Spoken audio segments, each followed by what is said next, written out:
friends, welcome back to my channel. Sherrie, Yvette here.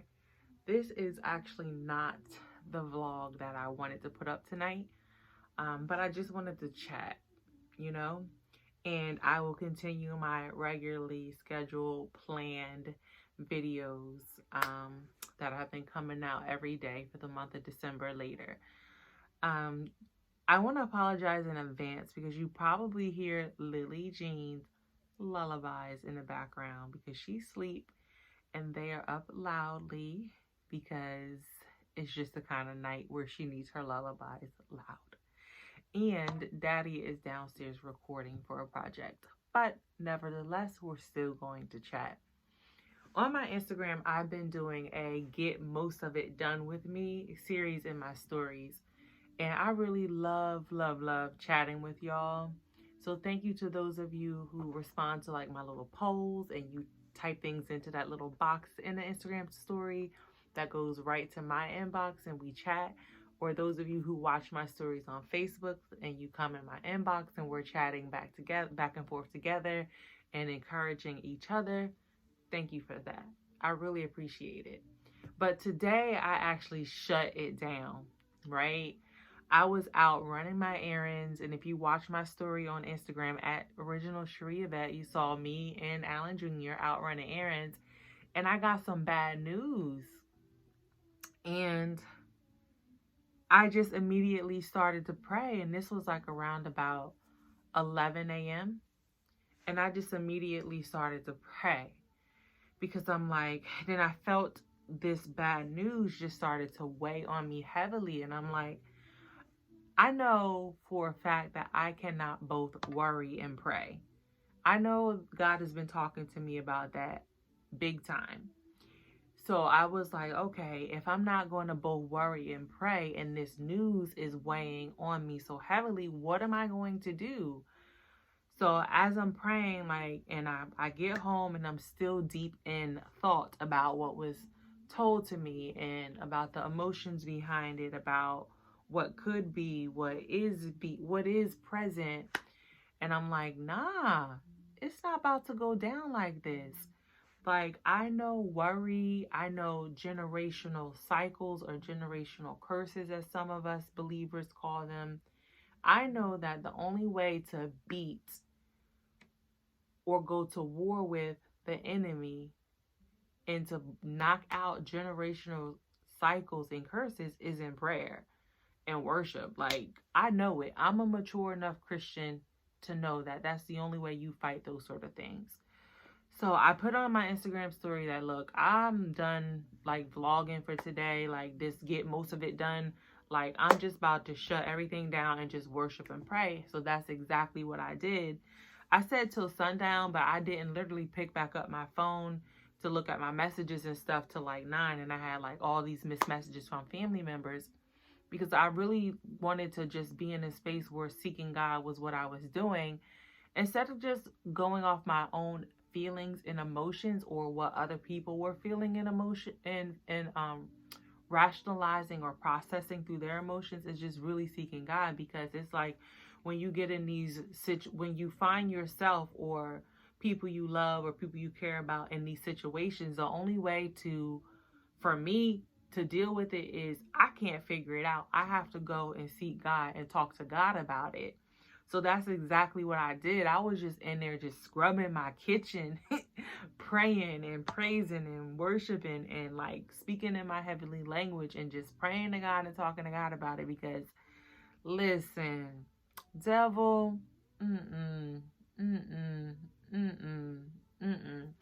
like, no, that's how I feel. Like, no, like, it's not about to go down like that. So if I gotta shut it down and like let things fall away that don't need to be, just let the things fall away. And maybe you're watching this and you have found yourself in what feels like such an impossible situation.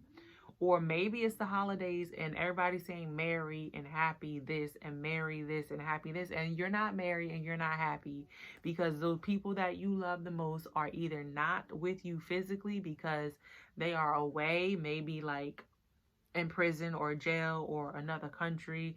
Or maybe I saw somebody post that, you know, they just didn't feel Merry Christmassy because they just lost their mother.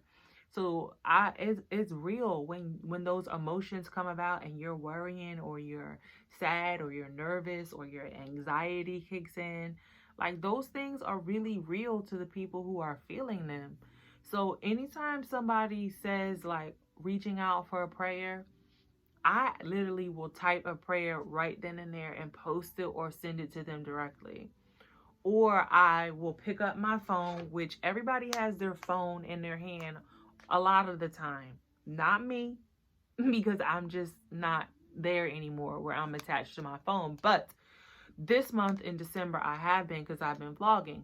But I say that to say, we all have our phones. If I tell somebody I'm going to pray for them, or if I come across somebody who's saying, look, y'all, pray for me, pray for my family, what I will do is I will go in my Bible app and I will type a prayer right in my Bible app. There's a feature in the Bible app that allows you to create prayers, and you can type that prayer in, and you don't have to let everybody see it. It can just be between you and God, right? I type that prayer in for that person or those people who I say I'm going to pray for, and I commit to going back to it and praying. And something else I really like in the Bible app is that once you type the prayer, and every time you pray the prayer, you can click the little pray hand. Like, okay, you prayed for this today, I prayed for this today. And you can also go back when that prayer has been answered and type in like a testimony for yourself. You can make it visible to your friends in the Bible app, or you can keep it just between you and God.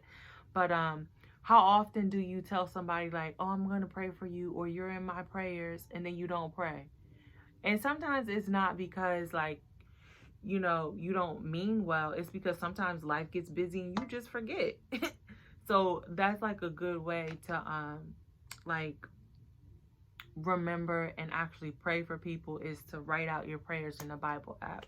But I am asking you all to pray for my family, specifically for the men or boys in my family, because like generationally it just feels like, and it is like this cycle where they go through like an ultimate struggle, you know, like the enemy is battling with them, and I'm battling for them in prayer.